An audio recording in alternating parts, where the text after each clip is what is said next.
You ever see a woman cry over a man she once barely acknowledged? It's a strange sight, almost surreal, because for so long, she acted like he was invisible, like his efforts, his presence, his emotions were background noise. She didn't notice the quiet way he tried to hold everything together. She didn't flinch when he wore himself down trying to keep the relationship alive. Back then, she had his full attention, his full devotion.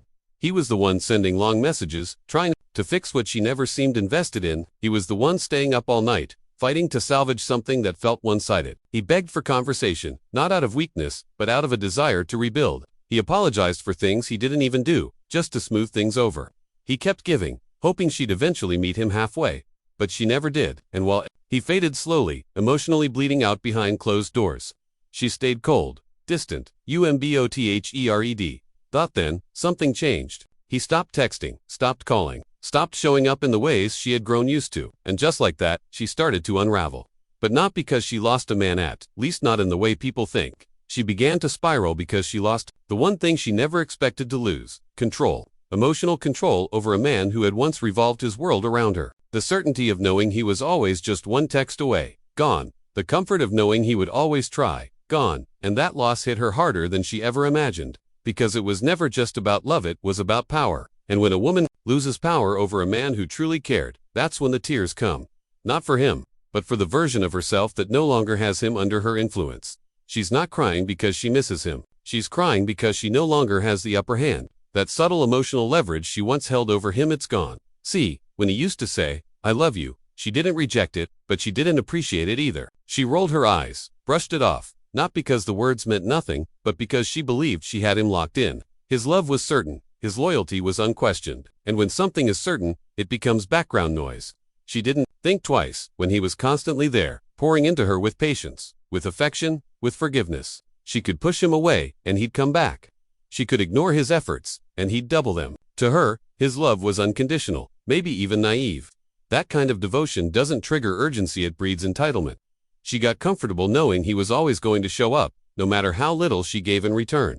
That's the dangerous part. When a woman thinks your love is guaranteed, she stops valuing it, she stops earning it, and instead of gratitude, she develops a subtle arrogance. Not the loud kind, but the quiet confidence that says, he'll never leave. And why would she believe otherwise? He tolerated things no self-respecting man should. He stayed when she pushed. He forgave when she withdrew. So when he finally went silent, when the phone stopped ringing, when he no longer reached out or cared to be seen, it wasn't just a surprise, it was a shock to her identity. She had power. Now she has silence. And silence from a man who once poured everything into her. That silence is deafening. That silence reminds her that the control she thought she'd always have is now gone. And for the first time, she's the one left wondering. Women rarely fall for the man who gives them everything up front, not in the beginning. That kind of love, that kind of stability, it's not what triggers emotional depth early on. They fall for the man who makes them feel, who keeps them slightly unsure, slightly off balance. That emotional tension, the unpredictability, it creates a pull. When a man is too available, too consistent, too easy to figure out, it doesn't provoke desire, it breeds security. And while security is valuable long-term, it doesn't spark that early emotional fire. So when she had him, this good man, this loyal man, she didn't feel urgency. He was stable, grounded, fully present. He gave without games. He loved without fear. And she didn't know what to do with that. It wasn't chaotic. It wasn't triggering. It was peace. And she didn't know how to cherish peace. She had him wrapped in comfort. And because of that, she slowly detached. Not out of hatred, not even out of boredom, but because she thought he'd never leave. She thought he'd always be there, always loving her, no matter how she treated him. That kind of assumption kills connection. She stopped giving. She stopped showing up, and he kept trying. Until one day, he didn't. That's when the emotional collapse began. Because now, the man she thought she could always reach, he's gone, emotionally closed off, disconnected, unavailable, and it wasn't her choice this time. That's the difference. Losing control over the situation, over the dynamic, over the outcome, that's what hurts her most. Because she never expected the man who was all in to ever walk away. She didn't realize that even the most loyal man has a breaking point, and once he reaches it, there's no begging him back. He didn't leave with a dramatic scene, no raised voices, no accusations, no emotional outbursts. That's not how real men exit. He didn't scream, he didn't slam the door, he didn't list out everything she did wrong that would have given her closure, and closure is a luxury she didn't earn. Instead, he left the way good men leave, quietly, slowly. One day he just stopped explaining. He stopped repeating himself, stopped asking to be understood, stopped showing up to fix what only he cared about. And when a man like that goes silent, it's not because he's confused, it's because he's finally clear. That kind of clarity doesn't come from a place of anger. It comes from exhaustion. He gave her chance after chance, hoping she'd recognize what she had. But when he saw she didn't and wouldn't, he withdrew completely. That silence became her punishment. Not because he wanted revenge, but because silence is the most honest consequence of being taken for granted. It's not meant to hurt her, it's just what's left when a man finally values his peace more than her presence. And that's silence. It echoes louder than any argument ever could. Because silence says, I'm done. Silence says, I'm no longer available for disrespect. And when she finally realized she couldn't provoke him, couldn't get a reaction, couldn't even spark a conversation, that's when it hit.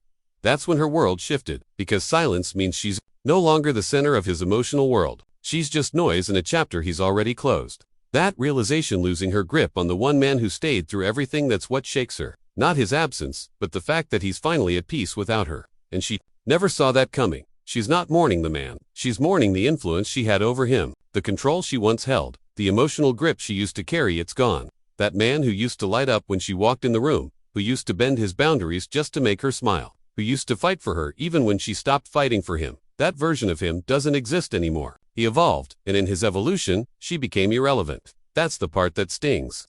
Not that he left, but that he outgrew the place where she could reach him.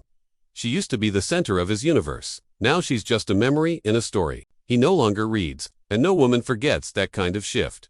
She cries now, not because she suddenly understands his worth, but because she lost the version of herself that was powerful in his world. She had his heart, his effort, his loyalty, and she wasted it. Not maliciously, but carelessly. She assumed he'd always be available. She assumed his love had no expiration. But every man reaches a point where he stops choosing the woman who stopped appreciating him. And when that moment comes, it's irreversible. No apology can undo years of indifference. No sudden realization can rebuild what neglect broke. That's the brutal truth, and she knows it. Now she watches him from a distance, stronger, colder, detached. Not bitter, just done. That look in his eyes. It's not hate, it's clarity, it's peace. And it kills her because deep down, she knows she'll never experience that version of him again. He was hers. Fully, unquestionably. And she lost him, not because he changed, but because she didn't value him when it mattered. And that kind of regret doesn't go away, it lingers. Forever.